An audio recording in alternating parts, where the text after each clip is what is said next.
Halo teman-teman DeepMind ID. Kali ini kita akan membahas sebuah pertanyaan yang cukup nyeleneh, tapi pastinya bikin penasaran.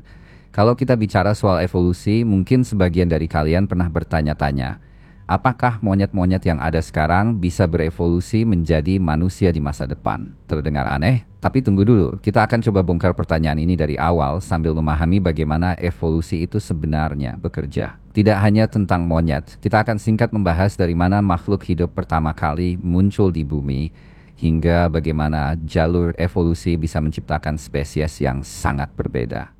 Itu munculnya kehidupan. Biar kita bisa memahami pertanyaan tadi dengan lebih jelas, kita harus mulai dari awal dulu. Bagaimana kehidupan itu muncul di bumi? Menurut teori ilmiah yang paling diterima saat ini, kehidupan di bumi dimulai lebih dari 3,5 miliar tahun yang lalu dengan organisme bersel tunggal yang sangat sederhana. Awalnya ini hanyalah kumpulan molekul yang bisa bereplikasi, yang kemudian berkembang menjadi bentuk kehidupan yang lebih kompleks. Proses ini tidak terjadi dalam semalam, tapi memerlukan waktu jutaan bahkan miliaran tahun. Seiring waktu, organisme bersel tunggal berkembang menjadi organisme multisel, dari sanalah berbagai bentuk hidup mulai muncul. Ada yang menjadi tumbuhan, hewan, jamur, dan lainnya.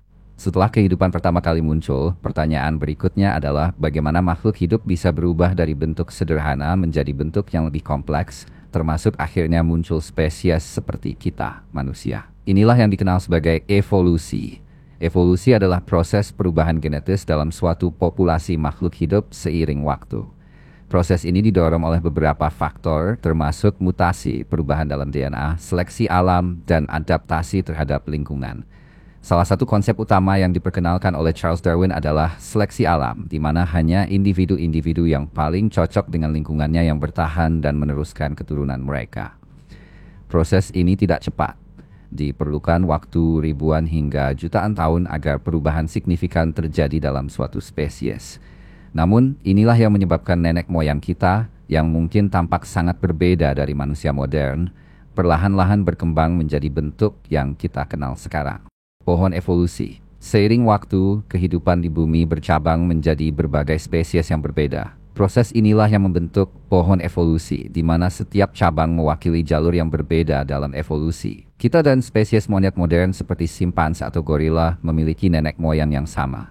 Jika kita melacak jauh ke belakang, nenek moyang kita dan nenek moyang monyet modern adalah satu populasi yang sama. Tapi sekitar 5 hingga 7 juta tahun lalu, jalur evolusi kita mulai berpisah.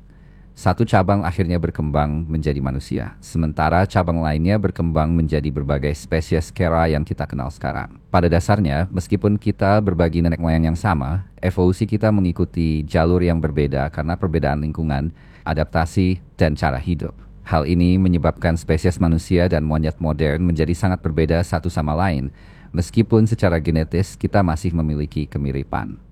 Sekarang kita sampai pada inti pertanyaan. Apakah mungkin monyet-monyet yang ada sekarang, jika diberikan waktu jutaan tahun lagi, bisa berevolusi menjadi manusia? Jawaban singkatnya, tidak. Meskipun terdengar seperti ide yang menarik, evolusi tidak berjalan dengan cara itu. Manusia dan monyet modern sudah mengambil jalur evolusi yang berbeda. Jalur ini sudah sangat lama terpisah, sehingga meskipun kita punya nenek moyang yang sama, kita tidak akan saling bertemu kembali di masa depan. Evolusi tidak memiliki tujuan tertentu. Artinya, monyet tidak sedang menuju menjadi manusia. Mereka berevolusi untuk beradaptasi dengan lingkungan mereka saat ini. Jika lingkungan mereka berubah di masa depan, mereka mungkin akan berevolusi menjadi sesuatu yang berbeda, tapi tidak menjadi manusia. Sebagai contoh, manusia berkembang dengan berjalan tegak, menggunakan alat, dan mengembangkan bahasa karena tekanan seleksi alam yang sesuai dengan kehidupan di padang rumput terbuka. Monyet yang hidup di hutan punya tekanan lingkungan yang berbeda, dan karena itu evolusi mereka mengarah pada hal yang sama seperti manusia. Contoh dari evolusi lain, kita bisa melihat fenomena serupa di spesies lain.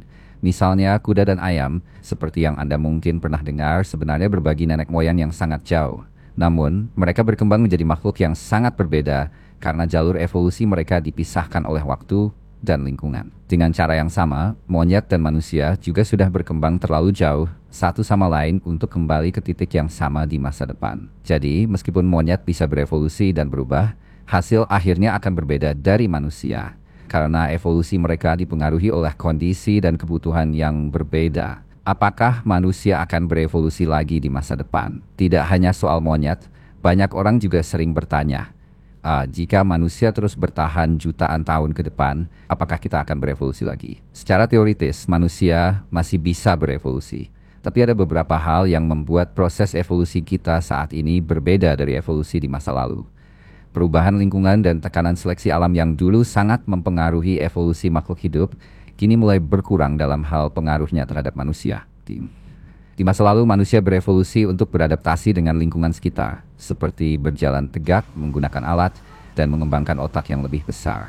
Namun, di masa sekarang, kita hidup di dunia yang lebih stabil dari segi kebutuhan dasar. Teknologi, medis, dan kemajuan sosial telah mengurangi tekanan evolusi yang dulu sangat penting. Jikapun ada perubahan dalam diri manusia, itu mungkin akan sangat lambat dan kecil.